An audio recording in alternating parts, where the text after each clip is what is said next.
Baik, shalom dan selamat bertemu dalam kasih Tuhan. Terima kasih, kita bersyukur pada Tuhan karena malam hari ini kesempatan untuk keluarga SM Pekanbaran sekali lagi mengadakan kebaktian sesi malam.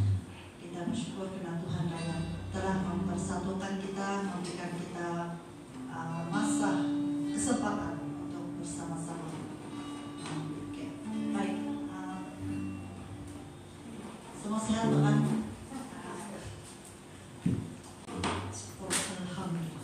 Terima kasih karena Tuhan menjaga. Baik, kita akan mengungkapkan rasa syukur dengan beberapa lagu pujian dan juga bahan kita kepada Tuhan. Mari kita semua berdiri bersama-sama. Kita percaya hanya di rumah Tuhan, di hadirat Tuhan saja kita ada sukacita. Sukacita ada di rumah Tuhan.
Kebersamaan kita dalam gereja, kebaktian adalah untuk mencari wajah Tuhan. Datanglah ke baiknya dengan hati bersyukur.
Allah, Tuhanlah kekuatan.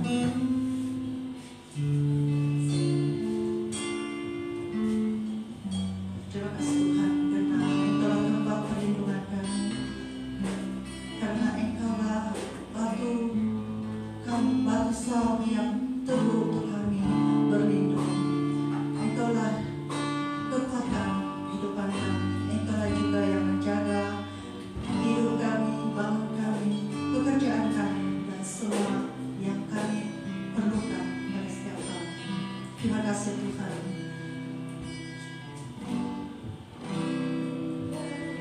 Engkaulah kekuatanku, tempat perlindunganku, saat badai menerpa, aku tak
kasih dan anugerah-Mu, berkat kemurahan-Mu Tuhan, anugerah-Mu yang Engkau sudah berikan bagi kami. Terima kasih Tuhan.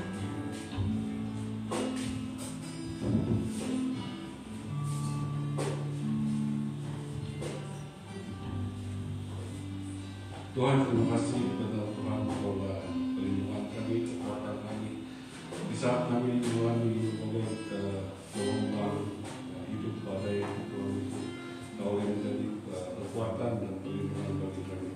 Bapa di surga, sebentar kami akan mempelajari sedikit daripada firman Tuhan Yesus.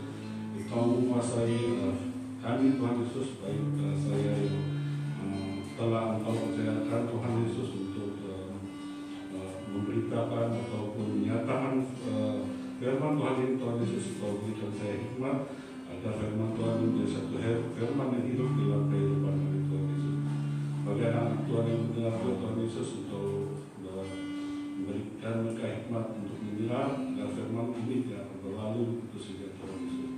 Karena kami percaya lewat firman ini ada kekuatan, ada berkat yang akan kami nikmati. Ini doa kami Tuhan Yesus, nama-Mu kami sudah berdoa. Amin.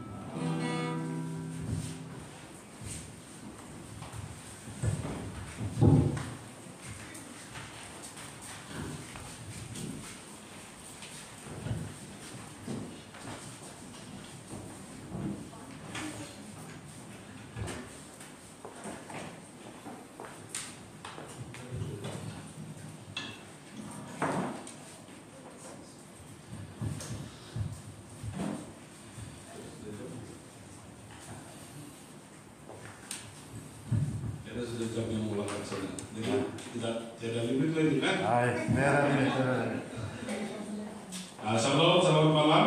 Shalom. Terlebih dahulu saya minta izin dan minta maaf dulu lah karena saya bukan nih tadi. Dan sebelum kita bermula, saya mohon maaf karena saya first time berkhotbah lah, mengungsikan firman Tuhan di gereja kita. Tapi kalau di tempat lain tuh bukan firman Tuhan lah yang kerja Tuhan biasa juga, tapi macam lain berarti ya. Jadi untuk itu saya minta maaf kalau ada terkasar bahasa ataupun gaya yang tidak memberkati kamu semua. Duluan saya minta maaf lah supaya dia tidak menjadi batu sandungan bagi kita. Saya juga tidak menyediakan slide untuk kita tunggu di sana, tapi minta apa nih? LCD kalau sampai itu ayat firman Tuhan nanti tolong kasih apalah. Ada yang bisa tahu boleh gitu. Ada tuh masalah kalau untuk ya kak. Oh iya. Saya takut nanti macam yang si Pastor bilang yang ada tulis di kertasnya rata sih.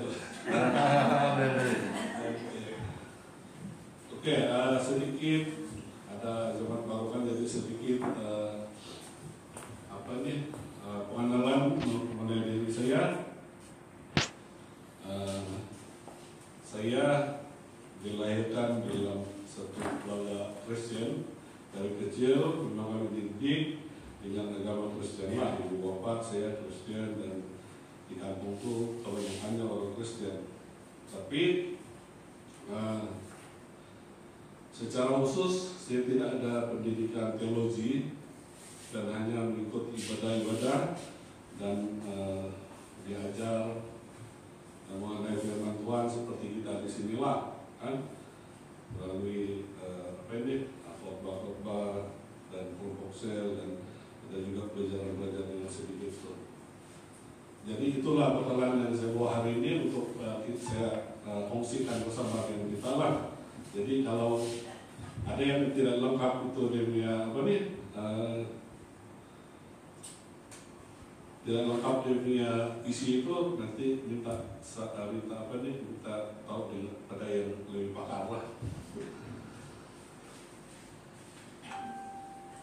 Ya, ialah perjalanan kehidupan kita ini memang kita ini selalu jatuh, bangun, dan jatuh, dan bangun lagi kan. Tapi jangan kita terus jatuhlah, dan kita terus jatuh, sebab kalau kita sudah jatuh tidak ada pengharapan juga. Jadi itu yang saya, walaupun saya ini dulu saya, kalau orang yang kenal saya ini nakal-nakal juga. Jadi kalau untuk orang nampak saya di sini mungkin satu keganjilan. Tapi puji Tuhan lah, sebab semua itu mengubah kan. Amin. Perjalanan kita ini mengubah kita daripada jahat kepada yang baik. Oke, sebelum itu terima kasih kepada Majelis Gereja, Majelis Penetua yang memberikan saya kepercayaan ruang untuk mengungsikan firman Tuhan pada malam hari inilah. Tapi saya percaya itu bukan karena kebetulan, dan saya percaya itu memang rencana Tuhan bagi kita lah dalam perjalanan hidup kita ini. Bukan karena saya pandai juga, tapi mungkin Tuhan bilang supaya lebih rajin lagi mengkaji lagi pasal firman Tuhan lah kan. Nah, bukan bermaksud saya tidak baca firman Tuhan lah. Nah, jadi lebih lagi gitu. Ya, sebab kalau kita diberi tugas ini memang kita buat penikajian.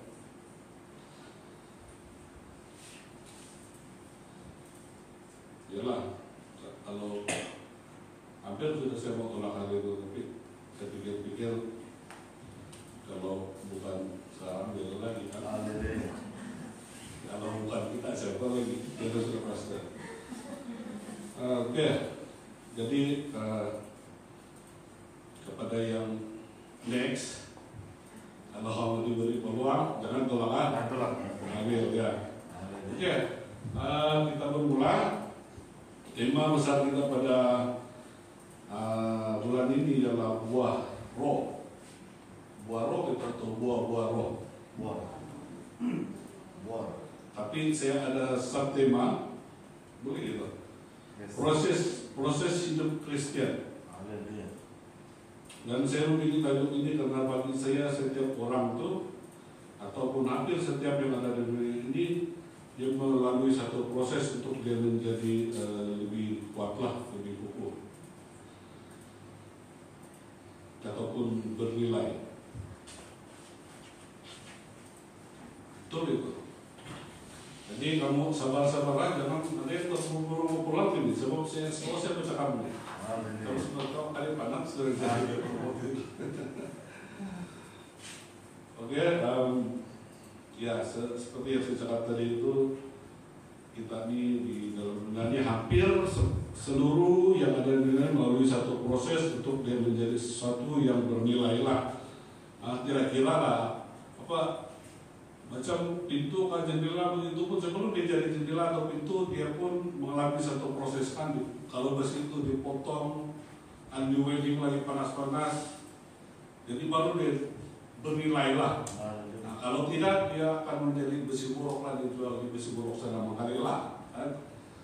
Oke, begitu juga dengan tumbuh-tumbuhan. Nah, sebelum dia menghasilkan sesuatu, dia perlu melalui satu proses juga. Dia akan semai, dia akan simpan sana, akan korek tanah, akan tanam lagi kan dalam tanah, dan baru dia akan bertumbuh dan menghasilkan buah.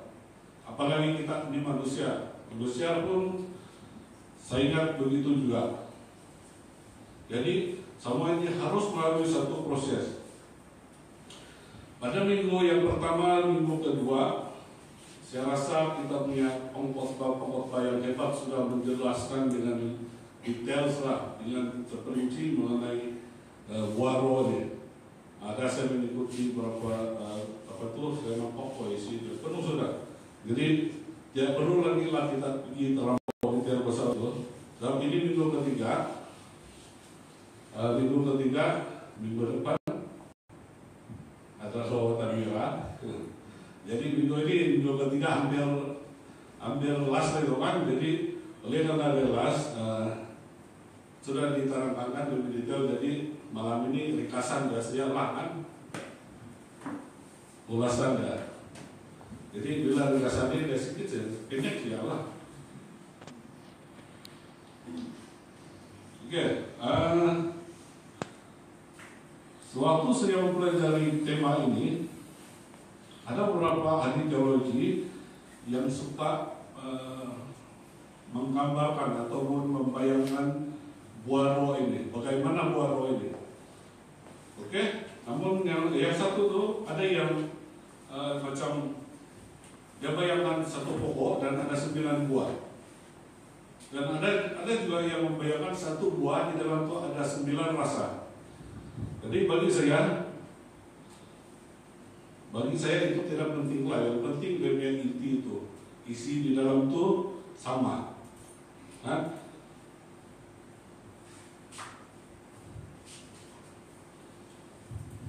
Tidak kan? Tapi kamu hafal sudah gitu kan?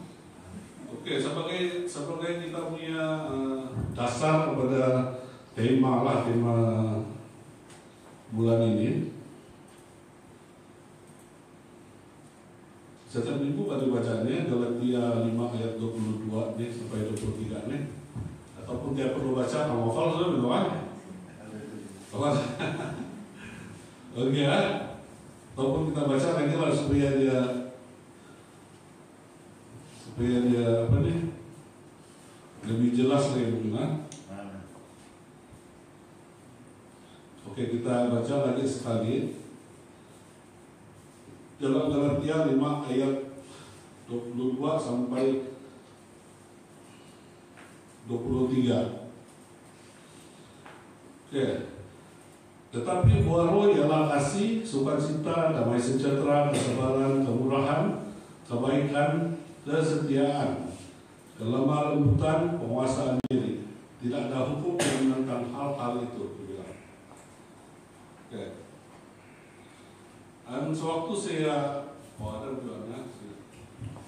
Oke, sewaktu saya mempelajari tentang ini juga, ada seorang ahli teologi. Dia membuatkan satu teori begini. Baik, mana sudah kalau macam berkata sudah.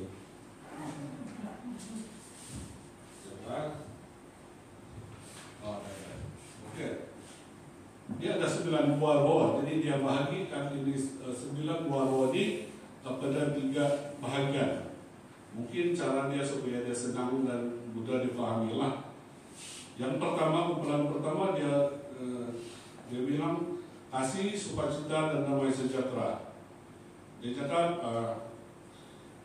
ini hanya diberi oleh karunia yang diberi hanya oleh Tuhan saja yang memberikan ini. Dan kalau ikut pemahaman saya, macam mana kita berusaha pun mungkin kasih ataupun sukacita damai sejahtera yang sejati itu kita tidak akan capai lah. Boleh juga lah kita kasih, kita sukacita, tapi itu bukanlah yang sejati, bukanlah yang tulen, ataupun yang tidak. Kalau kasih itu dari Tuhan itu dia adalah kasih agape kan. Agape itu yang tidak ada bersalah. Nah kira lah yang semua kalau tidak semua dia kasih Tuhan kan, gitu kan. Itu adalah kasih yang sejati. Tapi kalau manusia ini kasih yang biasa-biasa, ini kasih kepada istri, kasih kepada anak, kasih kepada kawan-kawan, kasih kepada binatang, itu bukanlah kasih yang dimaksudkan di sini lah. Kan ini kasih Tuhan. Jadi saya setuju juga dengan dia teori. Dan yang kedua ialah kesabaran, kemurahan dan kebaikan. Yang ini dia tetap hanya dilihat oleh orang lain yang menilai. Sama ada kita ini sabarkah ataupun bermurah ataupun baik hati begitu. Kalau kamu setuju atau tidak setuju nanti kamu jawab sendiri sialah. Tapi kalau saya logik juga Pak. Jadi yang ketiga ialah kesetiaan, kelemah lembutan dan penguasaan diri. Yang ini dia tetap hanya kita sih yang tahu. Betul bahwa kita ini setia ataupun adalah kita ini lemah lembut Dan adakah kita ini penuh dengan penguasaan diri? Oke, sebelum kita pergi ke ayat yang sebenarnya tadi itulah yang Galatia 5 ayat 22 dan hingga 23 itu, kalau kita melihat ayat sebelumnya, yaitu Galatia 5 ayat 19 sampai 21. Oke. Pada belum di sana. 19. Perbuatan daging telah nyata, yaitu pencabulan, kecemaran, hawa nafsu, penyembahan berhala, sihir, perseteruan, perselisihan, iri hati, amarah, kepentingan diri, percenderaan, roh pemecah, kedengkian, kemabukan, pesta pora, dan sebagainya. Sebagainya maksudnya semua yang tidak baguslah, yang jahat, yang bertentangan. Jadi semua ini adalah sesuatu yang bertentangan dengan buah roh lah. Okay?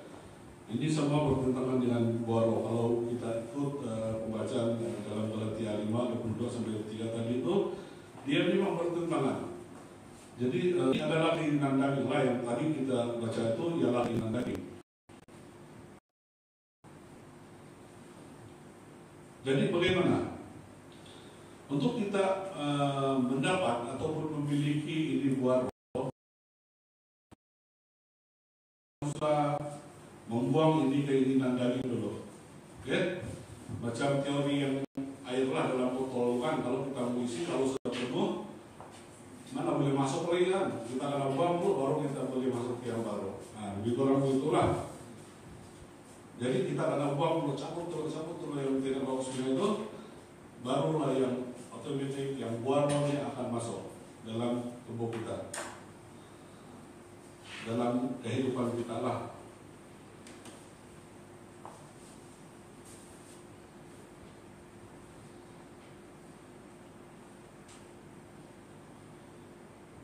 Sebenarnya sifat kedagingan kita ini sudah ada dari sejak kita kecil lagi. Tidak kira lah kita siapa, anak pastor kah, anak pendeta kah, anak siapa kan. Tapi namanya kita manusia ini, keinginan daging itu memang sudah ada di dalam badan kita lah, dalam kehidupan, dalam tubuh kita. Betul itu. Sebab kadang-kadang ada yang kita tidak ajar, kan ada kita ajar anak-anak kita yang jahat kan, tapi di dalam besar pernah jahat pula. Jadi itu bukan dididik lah, bukan dididik. Cilo pun saya rasa dia jauh mendidik anak-anak. Jadi itulah memang itu sudah ada pada kita sejak daripada kecil lagi. Jadi karena itu pentingnya kita mengenal ataupun dididik dengan kasih Tuhan Yesus, Tuhan kita. Dari sana apabila kita sudah dididik dan mengenal kasih Tuhan itu yang sebenar-benarnya, kehidupan kita pasti akan berubah daripada yang jahat kepada yang baik. Oke, sebagai contoh,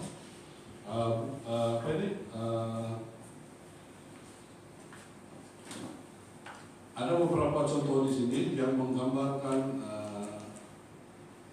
menggambarkan buah-buah roh inilah, buah-buah roh ini, dan saya mengambil beberapa tokoh yang ada dalam Alkitab, dan contohnya Musa.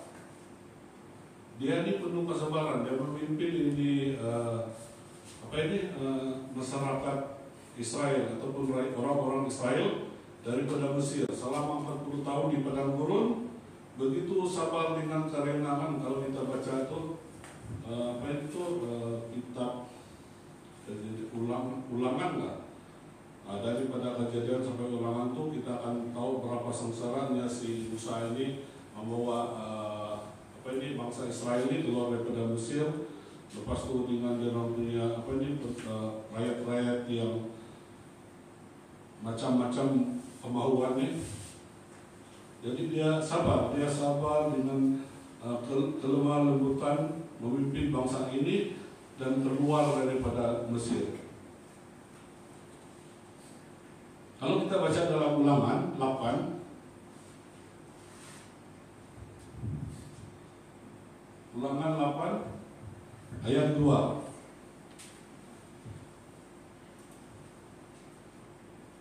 Anda sudah ulang.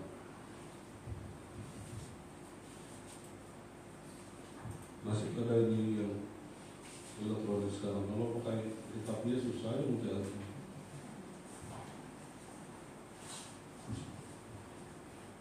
Nah, di sini dia ingatkan, di sana Tuhan ingatkan, ingatlah kepada seluruh perjalanan yang kau lakukan atas kehendak Tuhan Allahmu di padang gurun selama 40 tahun ini, dengan bermaksud merendahkan hatimu dan mencobai engkau mengetahui apa yang ada dalam hatimu, yakni apakah engkau berpegang pada perintahnya ataupun tidak. Ini merujuk kepada kerendahan hati dan kesabaran dan kesetiaan dan penguasaan diri oleh Musa. Oke, contoh yang kedua ialah murid Yesus, yaitu saudara Zekius. Murid Yesus Zekius lah. Ya, kalau kita tengok dia punya kisah siapa ni murid Zekius ni, dia ini adalah seorang ketua pemungut cukai. Jadi ketua mengikut yang diberitahu, ketua ini dikategorikan sebagai orang yang sangat kaya, tapi dibenci orang karena dia menyalahkan guna kuasa dia untuk kepentingan pribadi, seperti menganiaya orang miskin lah, ataupun kalau dia pungut cukai mungkin dia lebih. Padahal 10 ringgit tapi diminta ada 10 ringgit, begitulah kan. Jadi itulah yang membuatkan dia kaya dan dibenci orang. Tetapi dia mengalami tidak ada kekosongan lah di dalam kehidupannya, sehingga pada satu hari dia berjumpa dengan Yesus. Dan Yesus masa itu dia ini seorang yang pendek, jadi ramai orang itu dapat melihat Yesus. Jadi oleh karena keinginan dia, dan kita percaya juga ini adalah pekerjaan Roh Kudus, sehingga dia memanjat satu pokok dan melihat Yesus dari sana, dari atas pokok. Jadi Yesus bilang sama dia, Yesus bilang, turun lo, dia bilang, malam ini cakap saya mau pergi rumah mau makan, dia bilang. Jadi senang hatilah si siapa tidak senang hati kalau Tuhan pergi rumah makan. Macam mana itu tidak dapat dibayangkan kalau Tuhan turun nangis. Dia kan ketek dia bilang, saya pergi rumah makan, dia bilang, mesti kita kasih yang sedap-sedap. Jadi begitulah perasaan si Zekius kan pada masa itulah. Jadi apa yang berlaku pada masa itu dia terus berubah. Kalau kita tengok dalam Lukas 19 ayat 6, boleh kita baca lagi. Lukas 19 ayat 6. Lukas 19.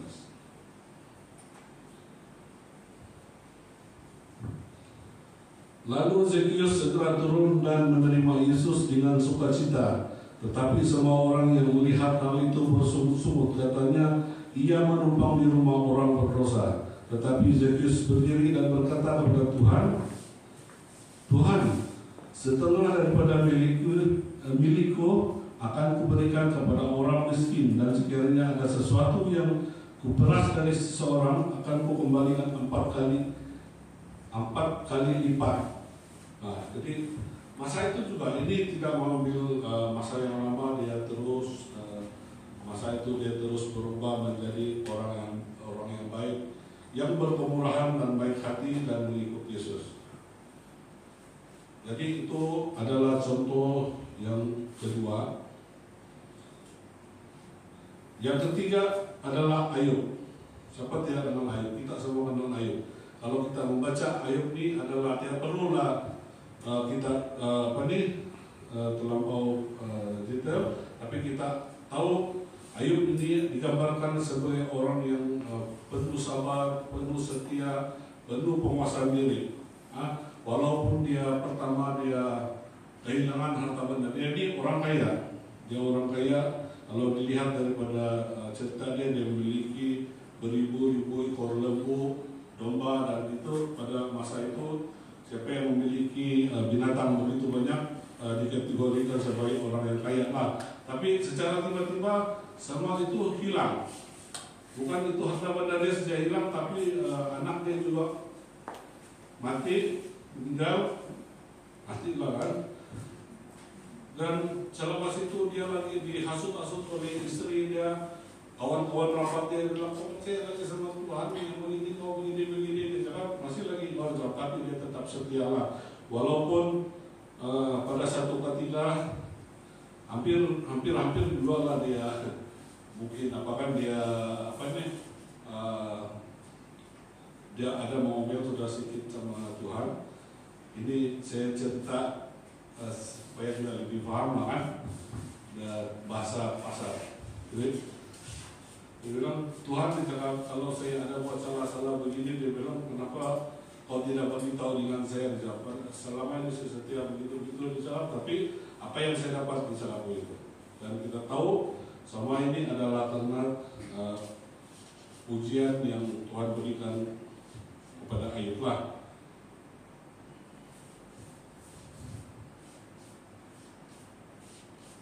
Oke, kita baca sedikit keluhan Ayub.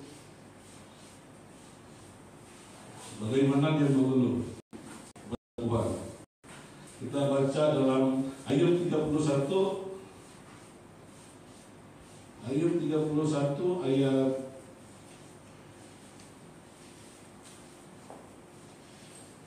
1.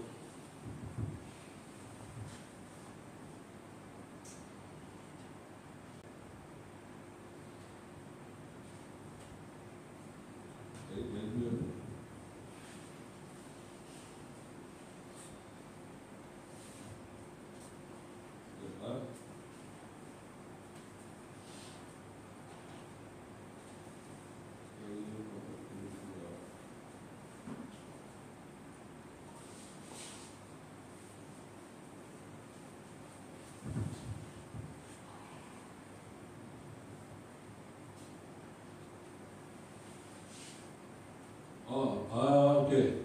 Kita baca Ayub 42 ayat yang kedua. Ini setelah Ayub menyesal yang dia macam tidak berpuas hati dengan Tuhan, jadi dia menyesal di sana. Kalau sepatutnya kita baca sampai habis, tapi kita baca ayat yang kedua dan yang ke berapa itu? Yang terakhir saja.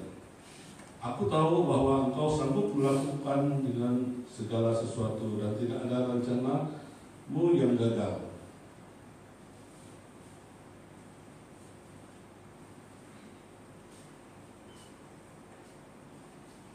Dan kalau kita membaca keseluruhan ayat ini, ayat yang ke-6, dia kata begini, aku cabut perkataanku dan dengan menyesal aku duduk di dalam debu dan abu.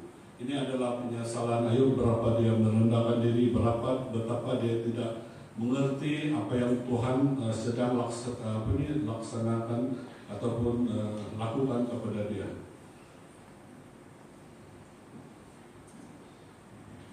Oke, saya ingat firman Tuhan yang saya sampaikan hanya sampai di sini. Sebagai penutup, buaro bukanlah sekadar keperluan ataupun kepentingan moral saja, tetapi karena kehendak Tuhan yang mengingini kita untuk memiliki buaro supaya kita menjadi kesaksian bagi orang lain yang belum mengenal Tuhan. Marilah kita bersama-sama berusaha untuk memiliki buaro itu dengan meminta kepada Tuhan melalui doa dan permohonan kepada Tuhan lah. Oke. Sekian firman Tuhan. Mari kita berdoa. Bapa kami di surga, kami mengucap syukur untuk firman Tuhan yang telah kami pelajari bersama pada malam hari ini.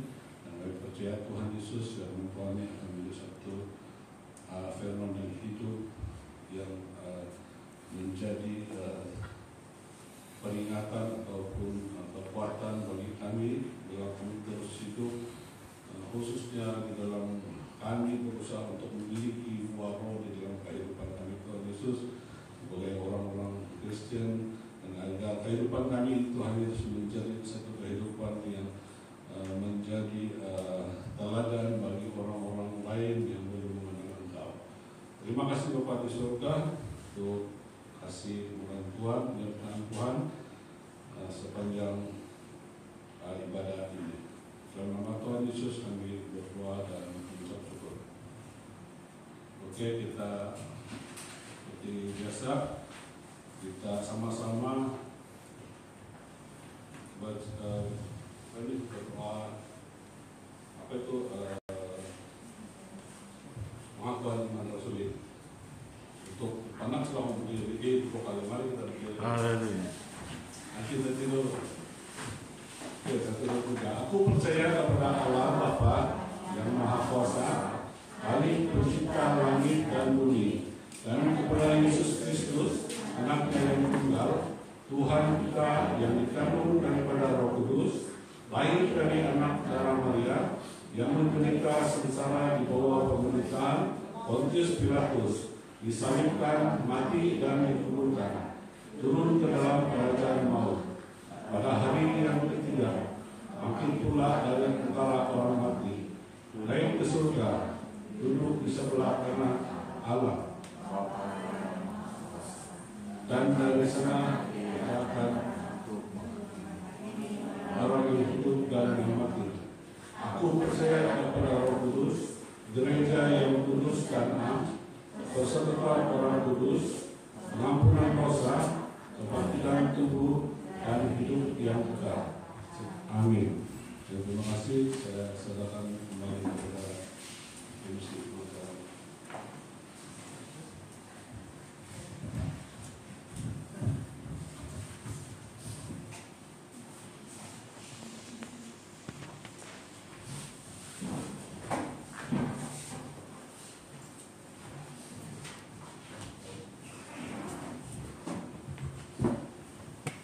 Shalom. Shalom.